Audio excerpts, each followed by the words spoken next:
Okay, so welcome back, and you remember we talked about a lot of issues related to career planning and development, and then we try to ensure that individual and organizational career plan matches it in such a way, so that career development activity happens for the benefit of the both individual as well as organization, and then each one of them is responsible and they have to initiate their actions with the support of the top management and resources and commitment that is available to them to see to it that everybody grows and develops in the organization. Now, with this objective we move further, and finally, what we are going to discuss in this chapter is related to see that how we can look at some of the issues that may crop in when it comes to going for career development activities, and then how career development activities can also be linked with the succession plan in the organization. Right. So, with this we are going to start the last session on this week, that is we will discuss some of the issues in career development and also succession plan.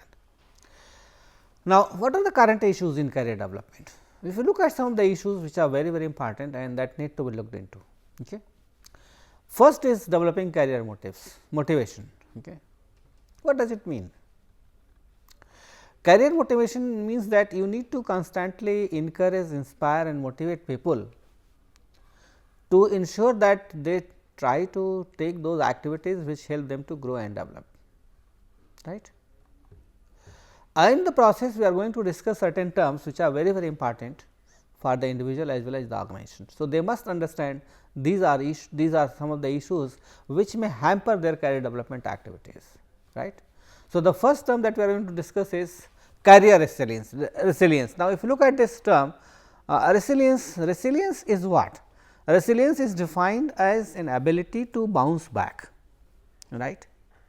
Sometimes we try to make efforts, initiate those activities, try to take certain interventions for training and development, but still we do not get promoted in our career. Right. And if we do not get promoted, then we get depressed, we give up and feel helpless and think now there is no point going ahead, and I do not think that I am going to be promoted in my career. Right. So, this becomes a hindrance for the people if you think that there is no scope or possibility for you to grow and develop. Right. But if you are resilient enough and if you add this with career, it means that you are able to resist all such barriers which may come or disrupt you in between when you are going to plan your career or when you are trying to develop certain strategy or even implement it. So, at any stages of growth and development, it might be possible that there could be certain barriers which are going to affect you. Right. And these barriers may be created from the organizational side, this could be from the management side, it could be created by your own also, because you might have a mindset that you think that you feel satisfied and happy at that particular level, so you do not want to grow. So, this is the kind of mental block you have adopted on your own. Right. So, that is also going to act as a barrier. Organization is going to create certain barriers by changing the set of skills and qualifications, because there have been certain changes in the organization and its environment, changing about the technology, going for restructuring, which might disrupt your career goals. Right. So, when we are talking about career resilience, the idea is that you should be able to aware about those barriers and disruptions which you are going to face or you are likely to face in your career growth and development. Right. It could be related to the individual itself, like you have a mental block, or it could be imposed by the organization or others as well. Right. Another issue is career insight. It is very important that you have a very realistic assessment of your career goal, and this is possible only when you have done a right job of assessing yourself. You remember you talked about self assessment tools. So, you use those self assessment tools to identify your strengths and weaknesses and the kind of opportunities that is available to you, so that you make a good choice. Right. And it is possible only when you have a realistic perception about your career and its objectives. Right. And similarly, you also remember we talked about setting goals and objectives in a smart way. That will give you a career insight. If you are very specific, you know that this is how you are going to measure it. You are going to set your career goals which is very realistic. Okay. You know that it could be achieved within a given time frame. Right.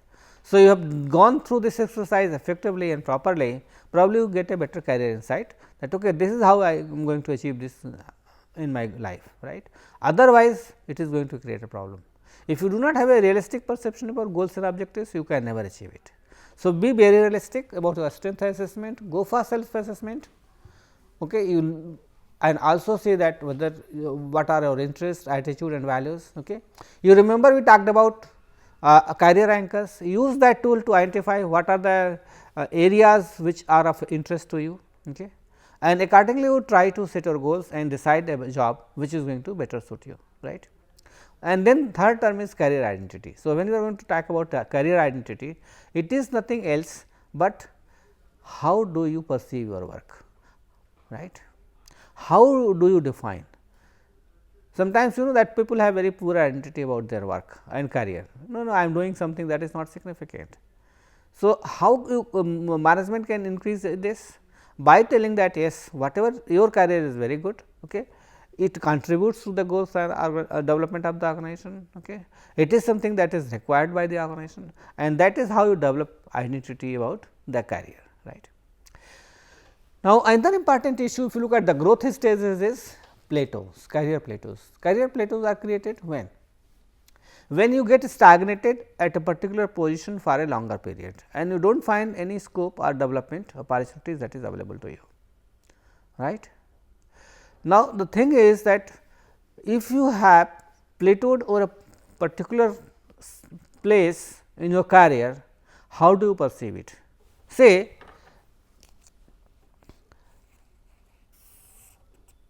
this is the exploration stage, this is your career growth, you have moved up to this level and now at this level your career is stagnated. It means that this is what we call as stagnation. So, this stagnation creates a plateau, this is what we call a plateau. So, this plateau is created by you. Okay. So, you have to see that at which level the plateau is created here or here or here. If it is plateau created at an appropriate level, say here, then there is no problem, because you know that the promotability beyond this is next to impossible, because the number of positions in the hierarchy is very less here, right. So, if you are plateaued here, here, here and here, then it means you are not successful, you are not successfully plateaued you can say, and if you are here then you are successful, right. This is what I mean by successfully plateaued. It means that you have reached to your ultimate goals and objectives in the career, and then beyond that there is less possibility, because the number of positions in the hierarchy is going to be very less. So, it all depends upon that how you perceive at a particular level where you are going to be plateaued. Okay. Most of us in our career get plateaued at a certain level, right. For example, if you are a lecturer, then you move to assistant professor, then associate professor, then you become professor, right. Suppose I say 4. So, whether you are stagnated at this level, at this level, at this level, it means you do not have career growth and development opportunities, right. This example I given, I am giving related to the teaching profession, right, in higher education. So, if you look at this, if you are promoted here up to professional level, then it is good, because beyond that you only have only one position, that the directors or deputy directors, right, and it is going to be only one position. Okay. Lateral moves could be, you could become a head of the departments, you could be a dean, okay. But these are the lateral moves. Okay. Your designation might change, but your position more or less remains same, you are not going to change it here. So, if you are moving at this level, then that is not a problem. So, you might have a plateau in career. So, what actually happens in a case of plateaued career, there are certain things that instead of moving upward, you go for lateral move. Okay. Take different side of responsibilities. This is upward move, this is a lateral move. Okay. If you think that you are stagnated or plateaued, then it is good that you move laterally, take different kind of job, different responsibilities, which is going to create interest, because once you are plateaued, you know that gradually you start moving, losing your interest in the job, because you know that there is no further scope for growth and development. The promotability beyond this level is going to be very less, right, beyond this level. low promotability. Okay. So, this is another important issue. Then enrichment. How do you go about enriching your job? Okay. If you are plateaued, say for example, okay, then you take up different kind of assignments, move laterally, okay, and for that even if some training is required, go for it, right. Go for some kind of certifications program, so that you can go for upward move. Suppose you want to be this, then you find out what kind of skill sets would be required for you, so that you can move further, right. Or even at this level, lateral move could be rotation, job rotation basically, where you are going to take different activities. This is a part of lateral move. Okay. So, these are the different activities which is issues you can say are related to the career. Now, moving further, what we are going to discuss is various career paths in the organization. Okay. So, we have different kind of career paths, traditional career paths, we will talk about that. Then we will see that how these traditional career paths are declining because of the changes that is happening in the environment. Then we will talk about network career paths, okay, lateral skill paths, which is related to what I have just discussed about, right, and then dual career paths, and then how you are going to add value to your career. So, we are going to discuss each one of them separately one by one. Now, look at the first point, that is traditional career path. Traditional career path. So, when I am talking about traditional career path, okay, what does it mean? It means that you are in a career. Okay. Now, look at this, you are in a career. So, you are in this position. So, you move up to this level, from here you are going to move up to this. So, this is a traditional career path, and you are going to move from one place to another place, then to different place. It means there is a upward movement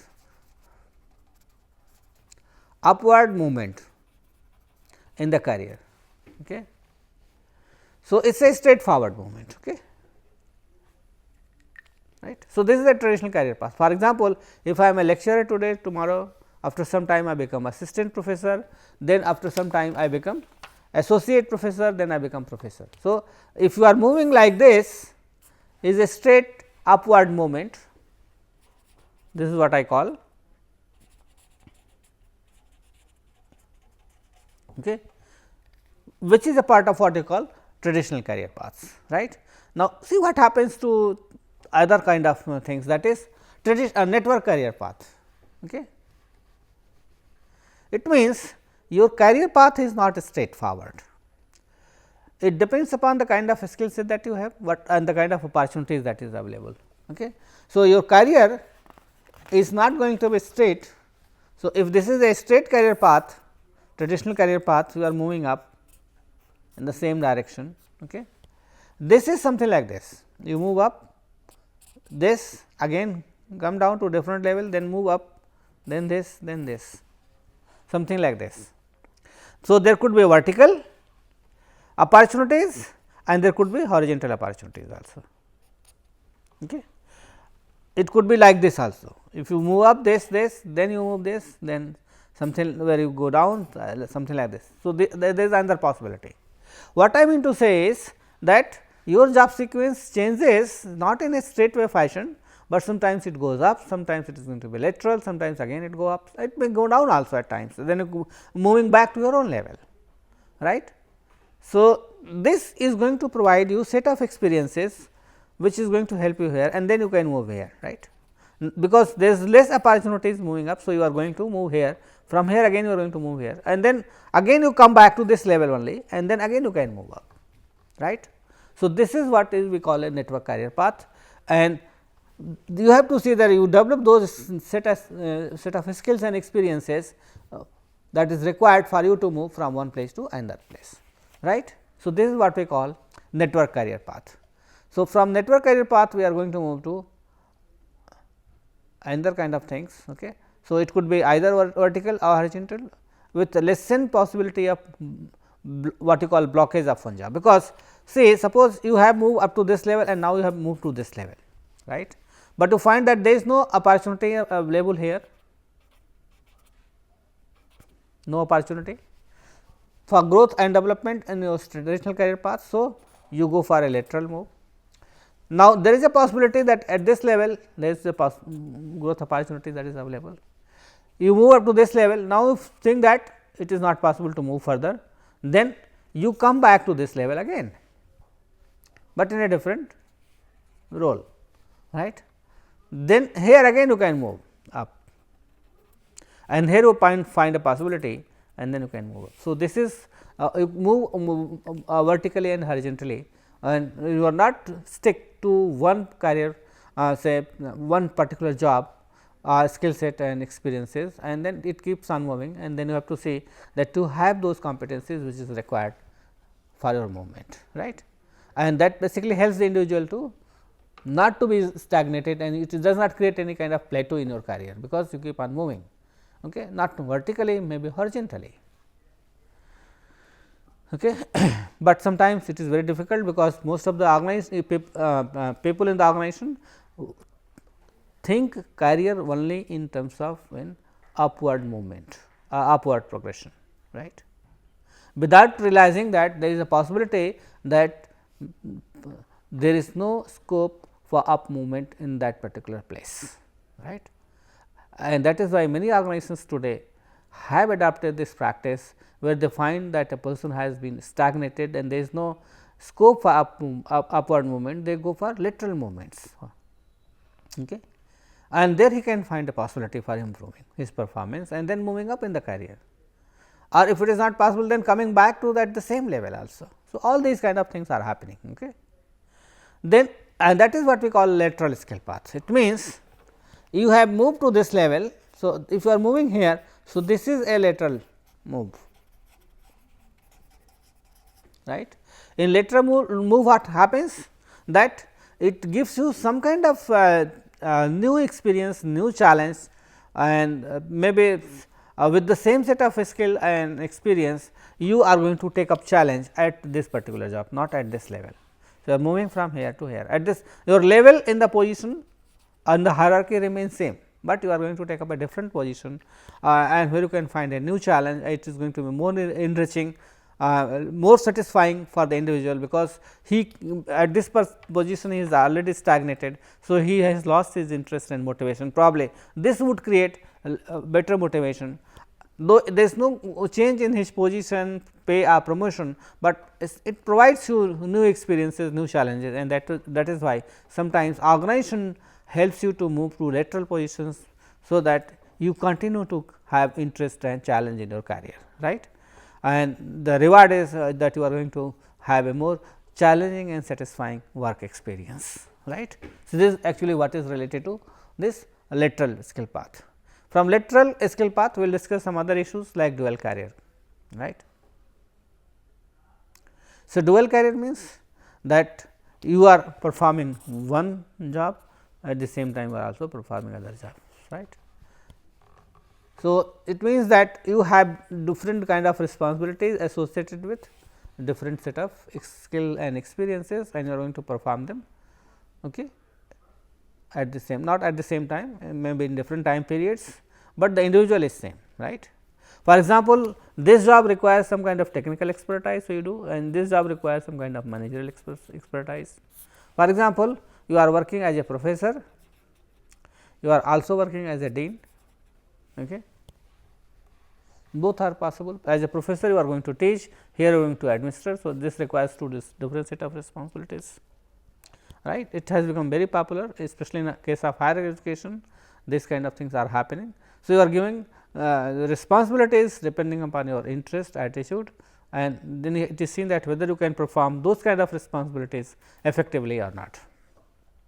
Apart from moving to dual career path, we will discuss some of the issues which HR professionals are facing today, right. For example, you know that we have been talking about employees who have been associated with the organizations at different time periods, okay, and they have been classified as generation X and generation Y employees, and we call them generation X and generation Y employees depending upon their characteristics, when they are born, what kind of context was there, and how they used to look at the organization, right. So, when I am talking about generation X employees, if you look at them, you can see that yes, those who were born between 65 and 70s, okay, and Okay. So, probably they are close to 40 and above. Okay. So, if you look at this generation, okay, this is the most misunderstood generation by the HR professionals, because the needs and expectation of this generation is entirely different compared to the previous generation, those who are born before 65, okay, who are close to 50 and above, right. So, their needs and expectations are different. They were more loyal and committed to the organization. They wanted a secure job. They do not wanted movements or transfer from one place to another place. Okay. So, the mobility was less, but if you look at this generation employees, okay, so they are looking for more for career security or compared to job security. Okay. They want to develop those sets of skill and say knowledge and experiences which is going to them to satisfy. Okay. And since there are a lot of changes happening in the technology, environment, society, so they are equally concerned about it. Okay. And that is why when you are going to plan career for the generation X employees, you also need to keep these things in mind. Okay. Apart from generation X, you also have if you look at some of the characteristics of this, okay, they think that they are free agents of a mobile workforce. They are more mobile compared to the previous generations. They are looking for more career security, not job security. Similarly, if you look at that, yes, the role of the organizations is to ensure that they are getting those opportunities to learn new skills and processes and technologies, which is going to help them to grow and develop, right. So, generation X had to be tackled differently compared to their previous generation when it comes to their growth and development, otherwise, we will not be able to manage them. Okay. Forget about their growth and development. Okay. Then you have the new factory workers. Okay. It says that okay, since most of the jobs are going to be automated, so you do not need manual workers, okay, but you also need people with different set of knowledge and skill base. That is what we call, you need brain than brand. Okay. What does it mean? It means that you are going to use your mind and knowledge to perform your activities, because most of the jobs are going to be either automated or manuals. You have guidelines on how to do it, right. So, most of the factory workers are going have to develop their knowledge and skill base. It is very, very important, okay. And that is why you know that you have factory schools, or most of the big organizations have developed or implemented plans to retrain their workforce, so that they could be effectively utilized in the new environment. So, if you look at these factory workers which have company loyalty, strong background, they are very punctual. Okay. So, this kind of thing cannot be you know that you need to tell them that this does not guarantee a decent paycheck or job security, right, because the changes that is happening. Okay. So, you need to retrain, redevelop, redeploy them, so that at least the career is secure. That is very, very important, and that is where they need to plan interventions, and that is how HR comes into the existence, or they are going to play a role here. Okay. Right. Then apart from that, we have generation Y employees, and generation Y employees are the future employees, not right now, because most of them are about to enter into the workforce, born between 1979 and 94. So, this is the generation which is much more informed, richest, smartest, okay, which you can say that they are using technology in a big way, because the changes that has happened in the communication technology, right. So, you will find that if you look at the workforce, this is the largest group, okay, which has entered which has either entered or entering into the workforce. It is 72 million. This is the US data. If you look at the Indian data, you will find much larger picture. And what I wanted to tell you, that this is the generation which is forming the largest chunk of workforce today in any country. So, if you look at this kind of thing, you have to see that what is their needs and expectations, what needs to be done by the management of the HR to develop them, because they are born with a set of skills, they are much smarter, okay. They want to move, they are using technology at their fingertips. So, with these qualities, you need to plan the interventions for them in a different way, right. So, this is what about generation Y employees. Then we have generation I employees. So, if you look at generation I employees, they are the future employees. Okay. Why it is called generation I employees? Because they have been born in the internet age, right, and that is why it is known as generation I employees. Okay. Actually, Bill Gates, who is the chairman of the Microsoft, he referred to the children born after 1994 as Generation I employees, right. So, if you are born after 1994, you may be 20 plus only, okay, who are about to enter the workforce. I was just entering into the workforce, right. This is the first generation which has grown up with the internet, right, and it is going to change his world as much as the TV changed the world or transformed the world for generation X and generation Y, right. You know that the way the revolution or the evolution has happened in the world of communication and media, it is going to entirely transform not only the society, but also the industry. So, industry has to make them ready to face the challenges which is going to be created by this kind of employee who is about to enter, because their needs, expectations, aspirations are different. They are no more loyal and committed to the organization. So, they want to, you need to make sure that they are employable. Okay, they develop those marketable skills which are required for them. They are very mobile. Okay. So, you need to keep these things up in mind when you are planning development interventions, especially for their career growth and development in the organization. Okay. Now, if you look at the gender differences between men and women, there are a lot of findings which suggest that yes, there are differences, and we discuss about three things, that is glass ceiling, mommy track and dual career couple. These are the issues actually related to career development, right. Now, if you look at the differences that happened between the men, and you know that it has been found through literature and research support that men benefit more than women in training. It means that training is more beneficial to the men. Okay.